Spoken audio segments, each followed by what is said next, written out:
Every NFL player should have a Carl McDowell. Seriously. Say that again. Every NFL player should have a Carl McDowell. 5, 4, 3, 2, 1. Every NFL player should have a Carl McDowell. Seriously. You have to have a Carl McDowell. AB, where was your Carl McDowell when you needed him? Like, seriously, where was he? I'm here, AB. You were trying to already act like, what was his name? Ricky Bobby? Ricky Jarrett. Ricky Jarrett. You're already trying to act like, he reminded me so much of Ricky Jarrett, dude. Seriously, like, dude, stop acting like, seriously. I'm coming, AB. I'm coming, man. We gonna get it right. We're going to get it right, AB. We're going to get you back in the league. It might not be a team you really like, but we're going to get you back in the league. Not the Bears, though. No. Not the Bears. We don't need those problems. He'll fit in real nice in Detroit. Detroit, yeah, Detroit. We're gonna get you in Detroit.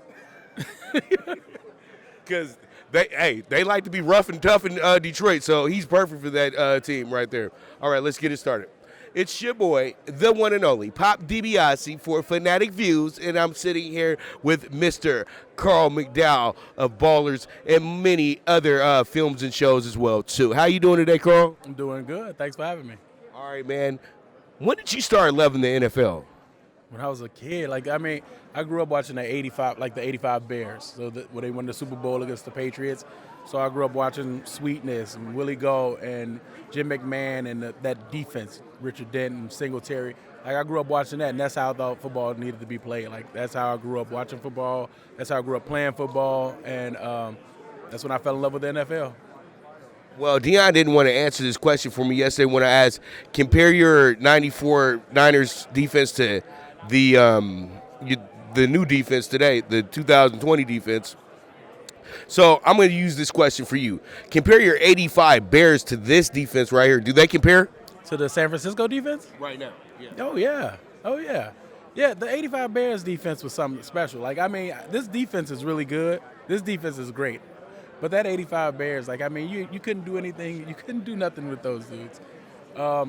San Francisco, they have it, but they not the 85 Bears. Not at all. I wouldn't think. And we all know I'm a big WWE fan, WCW fan as well too. But I'm old school. I know you like me. We WWF kids. You know what I mean? I hate saying WWE, but Vince don't want to get sued, so he got to say what he got to say. But and I'm bringing this up because you worked with The Rock. Did you ever get starstruck just seeing The Rock out there sometimes? Now, I'll tell you this. I got out of the WWF when Stone Cold was with Stone Cold, so I didn't even watch The Rock wrestle. So I've never seen him wrestle at all. But I worked with him before in another movie called The Gridiron Gang, so I was never really starstruck. I just knew who he was. I knew what he did. But now, if it'd been like Hulk Hogan or Stone Cold or Junkyard Dog or any of those boys, I wouldn't have been able to contain myself. Man, what are your thoughts on Coco Beware? Coco Beware? I had a Halloween costume one year. Halloween, I was Coco Beware. I had the bird on my shoulder, had the tights, the headband. It was crazy. Love Coco Beware. I totally believe it because Coco Beware didn't really get like the big mainstream events, but we would always get him on the original Raw, and he come out there with that bird, and he be getting to dancing and doing all that good stuff. And I swear, I used to break my heart when Coco would lose them battles some nights, dude. Seriously. You knew he was he would win if it was like one of those the jobber. Yeah. Yeah, the jobber. Yeah, but whenever they put him up against somebody, you knew all right, Coco losing this one. Coco gonna lose. But I would watch with all my heart and be like, come on, Coco, and he won some, he lost some. And my moniker, DiBiase, you knew if he was going against Ted DiBiase, $1 Million Dream coming. The $1 Million Dream is coming. Just know that. All right, so what brings you down to Miami? I came to watch the Super Bowl. Came to check it out, man. I want to see a good game. Be serious. You came here to party, have a good time, be litty, all that good stuff. Some of that. Mostly for the game. I came down for the game, and I'm staying for the parties and all of that stuff. All right, see, you ain't like me, media member. Got to do the media all day. Then we done with this, and we got to go do more media stuff. We was doing the boxing match last night.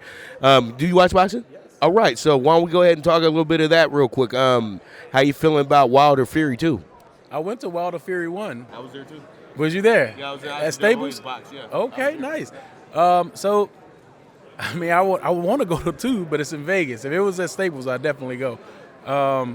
I don't know, man. Call Sam. Huh? You want to go to the fight? Call Sam. Watch it. Call Sam? Yeah, call. I can get in? You're famous. I Call can, Sam. I'm call. Sam, expect the call. Yeah, your PR. Your PR, call Sam or hit up Marcus. One of them. They'll get you in there. Sam, Marcus, expect the call. I'll be there. I want to watch. But I mean, I want to see. I just want to see a good fight. So like Wilder, when I saw the first fight, I was amazed. But they were really like what and what. They both got each other every once in a while. But I want to see Wilder, man. I want to see Wilder put him down if he can, because that's a big boy, and I want to see if Wilder can put him down. What movies or projects that you have coming up right now? I have The Babysitter 2 coming out. I have one called Life Love Karaoke coming out. It's where I play this ex-90s rocker, and I help this lady win a karaoke contest in order to keep her house. So it's a feel-good comedy. It's really quirky and funny, and it's sad as well. So I mean, it's a really cool movie, and that should come out sometime this year. And Babysitter 2, and I got another one called Holiday that was supposed to come out last Christmas, but hopefully it'll come out this Christmas. They always do that stuff. I've been watching how movies work and things like that. Did you know Dirty Dancing was supposed to go straight to VHS? I couldn't believe that, and they were like, well, we kind of made the company do it because, we kind of knew some things, blah, blah, blah, blah, blah. So that's pretty wild, man, in itself. Now, working with the crew that you had on Ballers and everything like that, what was the experience like? It was a great experience. It was always like, you always wanted to go to work. It was never a day where I got up and I was like, man, I don't want to go in today. You always, like, when it was a shoot day, you was ready. You got up, you got there early because you wanted to hang out with Dennis and Ricky and Amber. You wanted to hang out with them because it was so much like, even though we was like, shut up TTD, shut the F up TTD and all that kind of stuff, when it was cut, we was like family, man. All we did is talk. Bob would bring out his guitar and we would all sing, like we would sing songs. It was so much fun, man. It was like being with your family like at a campfire or something like that. And every time, I would even go to work when it wasn't my time to work. When it was my off days, I'd go see Donovan work, or I'd go see London work, or I'd go see Chris work. And it was just like a big family. That's awesome stuff. That's awesome stuff. Now, let's talk about what you're down here for, the Super Bowl. I just want to get your prediction and the final score. Predictions, Kansas City. I think it's going to be a close game because San Fran got that defense, but I think Kansas City might pull it out. I'm hoping to see San Fran go up and then Mahomes do another one of his miraculous comebacks. That would be cool. Okay, so you're just trying to get the greatest Super Bowl of all time. I got you. Okay, I got you. All right, it's your boy, Pop DiBiase, signing out for Fanatic Views. What's up, sports fans? Breon Page here with Fanatics Viewed. Thank you so much for hanging out with us. If you enjoyed watching and you want to see more content, subscribe down below.